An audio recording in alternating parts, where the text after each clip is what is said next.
The observation deck of the Valorian Reach hummed with tension as 300 pairs of eyes watched the impossible unfold on the planet below. Commander Sira had been warned. Every species in the Galactic Coalition had made it abundantly clear. Humans were dangerous. Not because of their weapons or their warships, though those were formidable, but because of something far more unsettling. Humans had this inexplicable tendency to adopt things that should eat them, things that had evolved specifically to hunt creatures like them.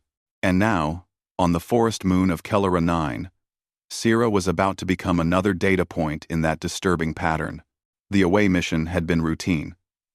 Survey the indigenous fauna, collect atmospheric samples, avoid contact with the apex predators.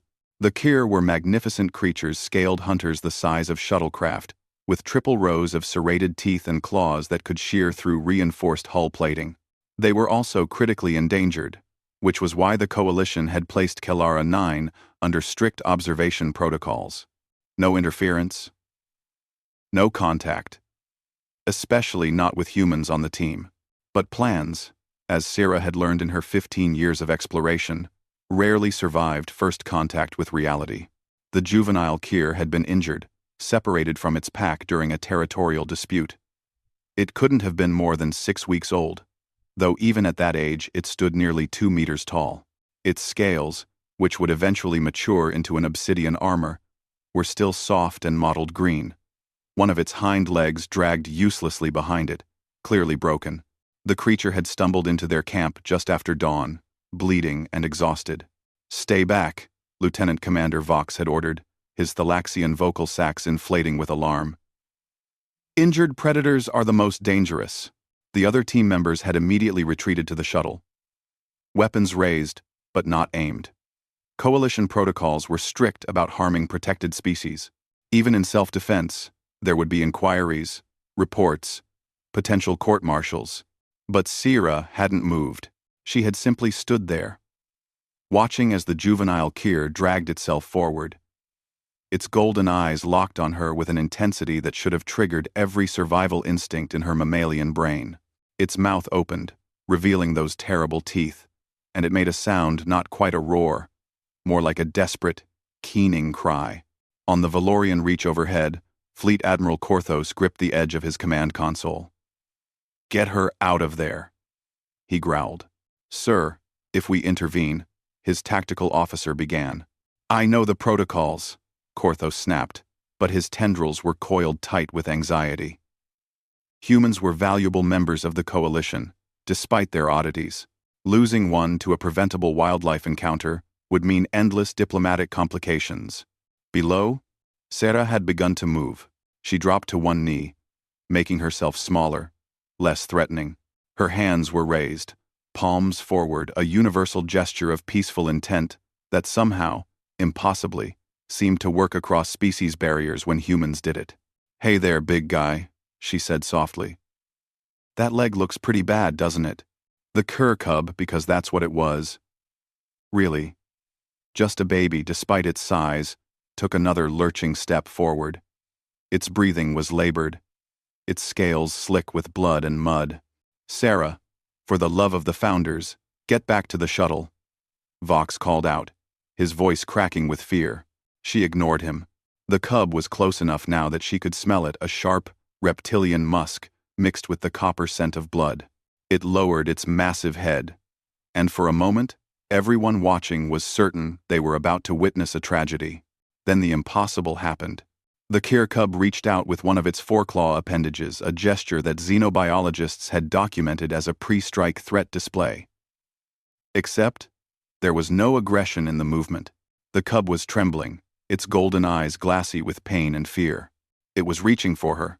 300 beings held their breath as Sarah slowly, carefully, extended her own hand and touched the claw. The cub made that keening sound again. Softer this time. Almost like a question. "I know," Sarah murmured. "I know it hurts. Let me help you, okay?" What she did next would be replayed in xenopsychology courses for decades. She moved closer, sliding one arm under the cub's injured leg to support it, then wrapped her other arm around its torso. The creature outweighed her by at least 70 kilograms.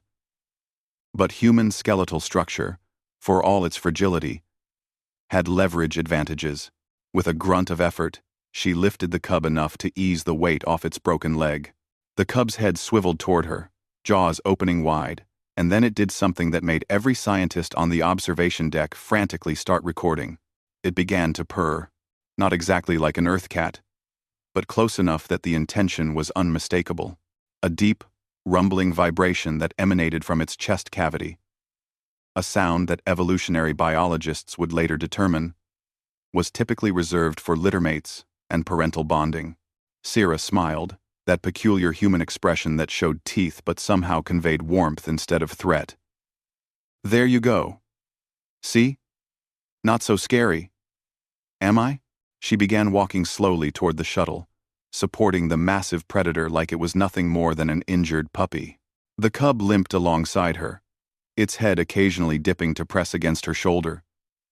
A gesture of trust that shouldn't have been possible between apex predator and prey species. On the Valorian Reach, Admiral Korthos finally exhaled, his respiratory spiracles fluttering with relief and exasperation. Humans, he muttered. His tactical officer was staring at the screen with a mixture of awe and horror. Sir, she just adopted it, didn't she? They always do, Korthos replied, pulling up the incident report template he'd had to use far too many times. They always do. By the time Sira reached the shuttle with her new charge, the cub had wrapped its tail around her waist in what xenobiologists would classify as a juvenile attachment behavior. Vox and the others had already prepared the medical bay. Because, of course, everyone knew that once a human decided to help something, there was no stopping them. Medical is going to have questions, Vox said weakly as Sarah carried the cub up the ramp. Medical always has questions, Sarah replied cheerfully, carefully settling the cub onto the examination platform. It refused to let go of her hand. 300 beings watched in silence as the deadliest predator on Kellara 9 gazed up at the fragile human with absolute trust, and the human gazed back with that terrifying, wonderful compassion that made her species both the most confusing and most necessary members of the Galactic Coalition. Somewhere in the fleet archives, a new file was created. Incident 4847, Human Adoptive Behavior. It would not be the last. Retry Claude can make mistakes. Please double-check responses.